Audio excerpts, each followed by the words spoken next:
So just when you think that things can't get worse for Diddy, they just did, because his attorney just quit, okay? He starts trial in May, okay? His criminal trial starts in May, and his attorney just quit, okay? And everybody say this is very mysterious why he quit. There aren't, the statement that he made is very cryptic. I'm going to show you the entire filing. I'm going to show you what I think is going on, because there was another filing that happened the day before related to the case where they filed a motion to have a charge dismissed, and you will not believe what Diddy went with for his defense. And I'm going to say it is possible that this attorney was like, I'm not doing this with you, dude. Like, this is not the defense that I'm running with going into this trial. It's not going to work. It's just going to make me look like a fool. And Diddy was like, get out then. Get out is my theory. All right. So we're going to go into all that right now. So let's just start with this article. Oh, and also, by the way, so the Jay-Z case got thrown out. I'm not sure if everybody saw that. So that case, Diddy, though that never happened, by the way, just so we're being fair on this channel. Jay-Z and that 13-year-old, that did not happen. That girl got exposed. She was lying. That case is done. And now Jay-Z is setting up to sue people. Okay. Because check this out. He's saying like, hey, yeah, that cost me $20 million in lost income and was timed intentionally to embarrass me at the Mufasa premiere. Premiere. In addition to embarrass his daughter at the Blue Ivy premiere. What? Jesse, are you all right, dude? It seems like maybe not. Embarrass Blue Ivy at the Mufasa premiere. There we go. Now we're going to start with the attorney quitting the case. But first I want to tell you about the sponsor of this video, PrizePicks, the greatest sponsor I've ever had. Go support them. Make yourself a free $50. Now, if I told you that you could make $50 for free if you take 90 seconds of your time to do something, it's something that you would do, especially if the 90 seconds is going to be something fun. Because that's exactly what PrizePicks and I are offering you right now. I want to be very clear. There is no gimmick here. There's no chance where this does not lead to $50 free for you. There's nothing you have to pick right. There's no game you have to win. If you play a $5 roster on PrizePicks, you will get $50 into your account whether you win or lose the roster that you entered. How much you can win in addition to the automatic $50 depends on the size of the roster that you pick, but I'll let you play around with that a little bit. Now, you also could try to win real big and play more than $5, but you don't have to. Take a look over here. Look at what I stand to win if I hit this roster. Hold me accountable to this. I'm putting it on my channel. I'm putting my face on it. Hold me accountable, and also hold me accountable to this. This game is super fun. You're going to want to play. As you can see on the left side of the screen,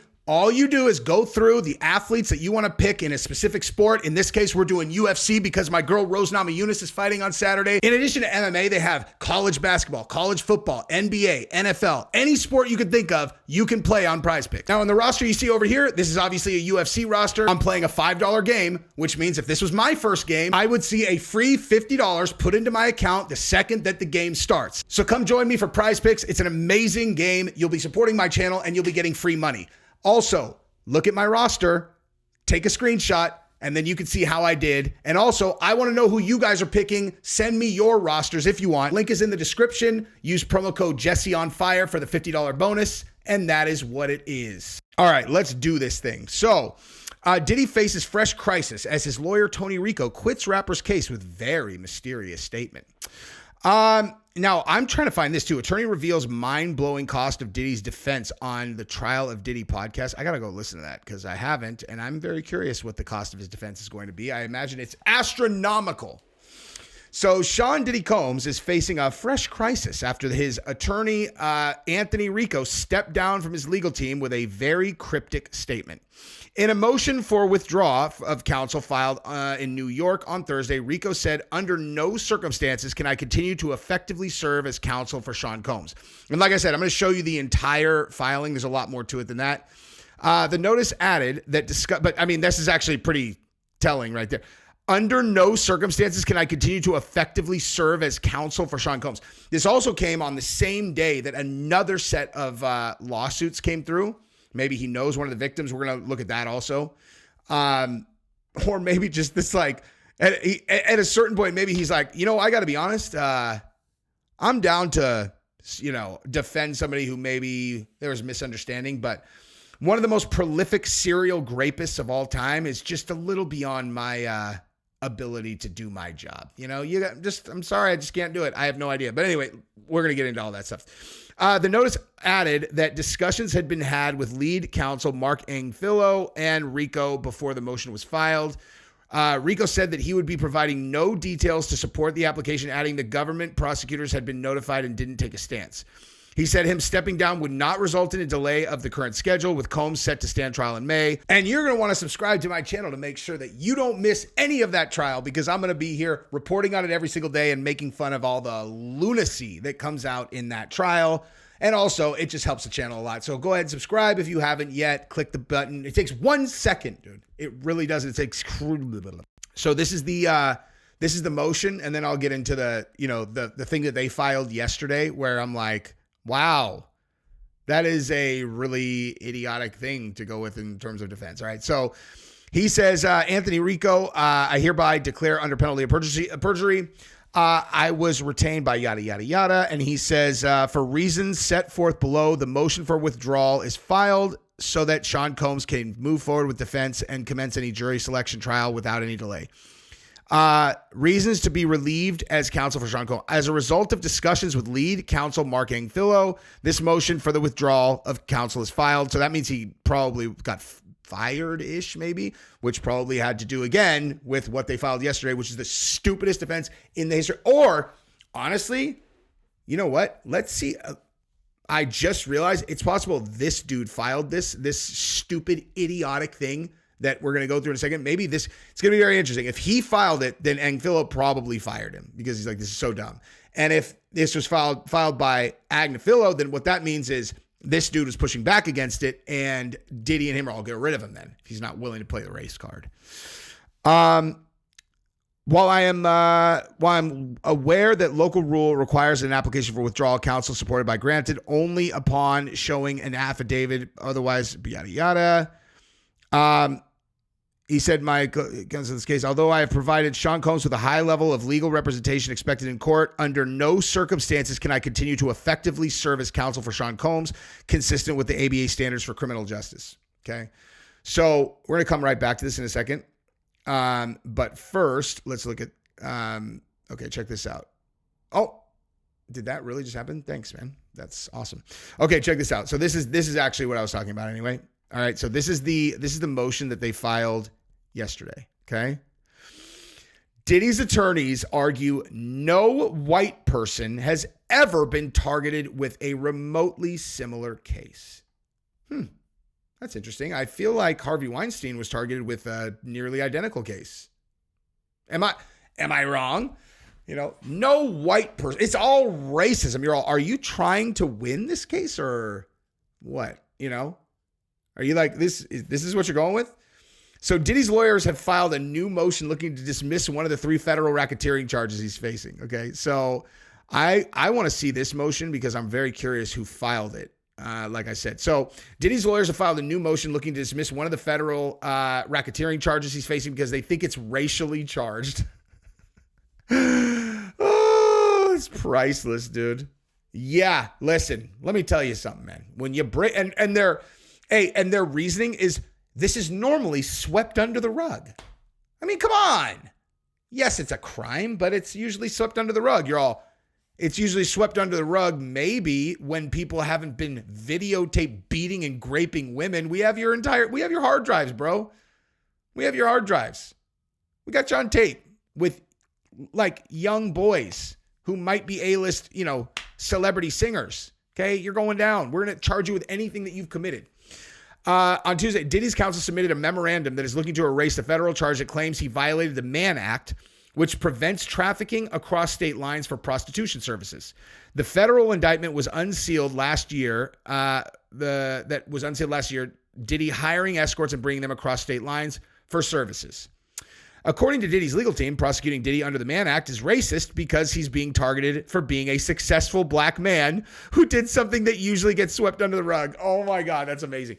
This is the dumbest argument in history. This is officially the dumbest thing I've ever seen. Actually, I take that back. The Blake Lively stuff is even dumber. Like the new filings in the Blake Lively case are worse and much dumber, but this is really dumb. This case is unprecedented in many ways, but perhaps most notably and most disturbingly, no white person has ever been the target of a remotely similar prosecution. Diddy's lawyers wrote in the filing, there has never been a similar RICO prosecution. No other person, and certainly no white person, has ever been previously prosecuted under the White Slave Traffic Act for hiring male escorts from another state. Well, that's interesting. Do you have any examples of, and it says male, for hiring male escorts from another state? Hey, do you have any examples of serial rapist black men who then also hired male escorts across state lines? Like, you have any examples of that? Okay. Like, yeah, if you only hired male escorts, then sure, you think you'd be getting prosecuted, dude? Do you know what I mean? Like, if Diddy only hired male escorts, I feel like they probably would have continued to sweep it under the rug, you know? I don't think it's a black thing. I think it's you're a serial victimizer of men and women. And so they're going to charge you with whatever to put you behind bars forever. The filing continued. Mr. Combs has been singled out because he's a powerful black man and he is being prosecuted for conduct that regularly goes unpunished. What was racist in its inception has often been racist in its operation. This is what I'm saying, dude. I bet the attorney is like, I'm not doing this, dude. I'm not doing this. Okay. This isn't the OJ trial. Okay. They got you on tape, bud. They got you on tape. Everybody's seen you dragging this girl by the hair. They're going to they're going to drop tapes in this trial. We're going to be facing video evidence. You really think that, hey, it's because I'm a powerful black man. You really think that's going to work? It's not. You're an idiot. And Diddy's like, fire him. Fire that man. If he's not willing to play the race card, he's got to go. He's got to go today. The Mann Act used to be called the White Slave Traffic Act and was established in 1910 to ban the transportation of women for prostitution or other corrupt purposes. What does that have to do with the White Slave Traffic Act? Diddy's lawyers argued the historical significance of the act has always been to target black men and supposedly protect white women from them. Okay. They also added that the government is attempting to stir up a criminal case based on allegations after that the music executive and two longtime girlfriends invited a third party into the sexual encounters. They also used former New York Governor Eliot Spitzer, who was caught up in a mess of his own, as an example of how Diddy was being targeted. Oh, please. Because that guy got caught with a prostitute? That's the same? High-profile white men, including New York Governor Eliot Spitzer, have engaged in similar conduct but were never charged under the act. I don't think they brought him across state lines. I think that was what that was about. Many couples, including wealthy, high-profile couples, involve third parties in their sexual relationships, sometimes implicit or explicit remuneration. What? Remuneration? I've literally never heard that word. But I will defend Diddy on this. Okay, if what he's being charged for, if what this charge is actually about, okay, is because him and his girl are swingers and he wanted to hire someone to bang her out because he doesn't want to bring some random dude in there that's going to have like an emotional connection with her. Like, he just wants to watch her get railed. You know, he doesn't want her to like fall in love. He wants a faceless, unit attached to a body that he can watch pound his girl out. That's what he wants. Now, I don't judge that shit, and I don't think that should be a crime, for the record. But, let's not pretend that the reason you're getting charged with it has nothing to do with your own behavior, okay? Now, watch this. Let's look at the other lawsuits. A new NBC News exclusive. And then we're going to look at the update on the Jay-Z case getting thrown out. We are reporting now details on the growing legal battles for rapper Sean Diddy Combs. NBC has obtained new civil lawsuits against Combs, filed in the Southern District of New York, on behalf of 3 males and 2 females, including allegations of rape. NBC's Chloe Melas broke this story for us. Chloe, what else can you tell us about these civil suits? Hey there. These were filed today in the Southern District of New York, and the complaints span from the years 1995. Good God, the audio's off. I'm going to fix that real quick. All right, let's continue. This should be fixed. All the way as recently as 2021. These accusations include allegations of sexual assault and rape, and all of the individuals are remaining anonymous out of fear, according to the suits. One complaint actually includes includes an allegation of sexual assault and rape against a woman in a Manhattan hotel room when she was just a 19-year-old college student.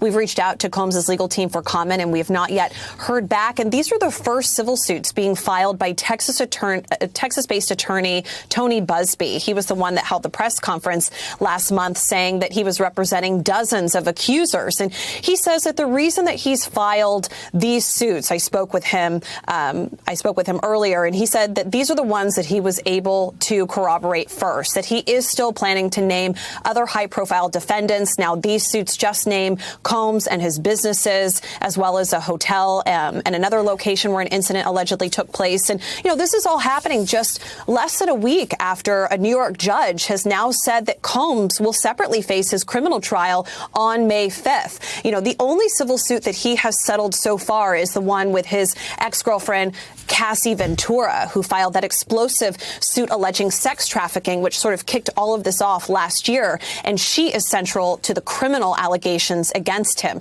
And remember, those federal prosecutors, they say that they do plan for a potential superseding indictment with more charges. Hey, that's an awesome drawing of Diddy. This is what he looks like.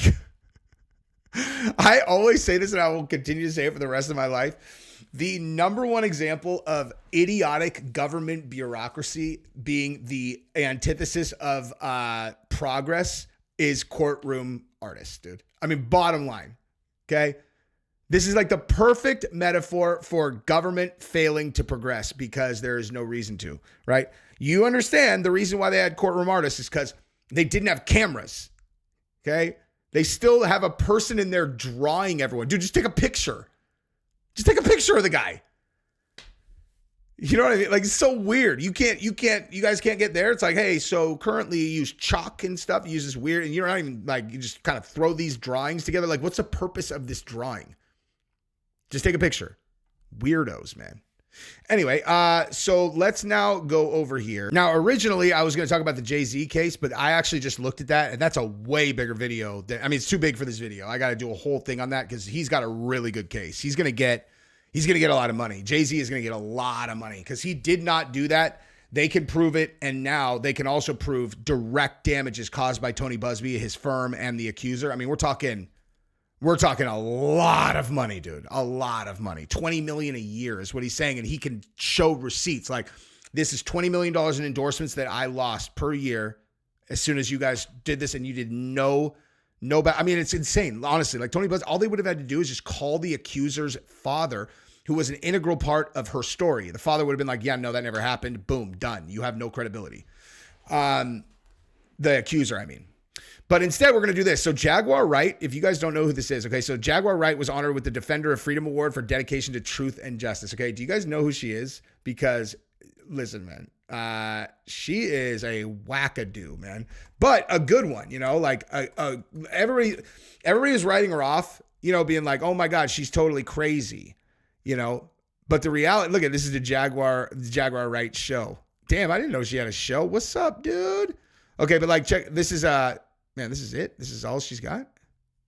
All right, we'll check it out. Check. Panic and destruction. Yeah. And distractions or destructions? I don't know, maybe a little of both. Maybe we'll be addressing the distractions, which are aplenty these days, but definitely demolishing a lot of falsehoods. And what I've come to learn is that in this time, especially now on a construct like YouTube, how effective disinformation in real world and real media they have become. There are so many different thumbnails that get pushed out, they get mirrored over and copied over into Google these days that, can any of us say that we're getting the truth? Yep, because I'm giving you the truth. Anyway, so she got awarded with the Defender of Freedom Award because she was out in front of this forever saying Diddy and Jay-Z are demons. She's like, these guys are demons. You have no idea what these guys have done. And she got awarded by Michael Flynn, apparently. was honored the defense. It's kind of funny. What is she doing there, dude? While being recognized for her commitment to truth, Wright has been known for making controversial claims regarding several famous musicians that have not always been verified as factual. This includes unsolicited commentary on Beyonce, Meek Mill, Sean Diddy Combs, Mary J. Blige, and more. Well, all the stuff about Diddy ended up being true, you know? In an interview last year with Piers Morgan, Wright claimed that Diddy and Jay-Z to be monsters. Morgan issued an apology for the interview after a legal request from Jay-Z and Beyonce. Jaguar unexpectedly made several serious allegations about Jay-Z and Beyonce during the interview. As I said in the moment, they were not present to respond or defend themselves, and now they have. Their lawyers contacted us, and so they had to take it down. Okay, so... Yeah, according to the official website, America's Future Inc. is led by Michael Flynn, who serves as chairman. The organization was founded in 1946 and explains it's committed to yada, yada, yada. Okay, so bottom line, she has officially won. Wait, brain rot wins Oxford University Press Phrase of 2024? What? Oh my God, I can't, dude. Ugh. Brain rot. Brain rot. Yeah, that won because of all these stupid people that don't know who to vote for. It's just brain rot. You're all... Okay, so what you mean is they're saying something you don't agree with, and so you're saying they must have a rotted brain, so that wins the award. Brain rot. It's like, shut up, man. Anyway, that's probably enough for this video. Love you guys. Subscribe to the channel. Look out for that Jay-Z video. Bye-bye.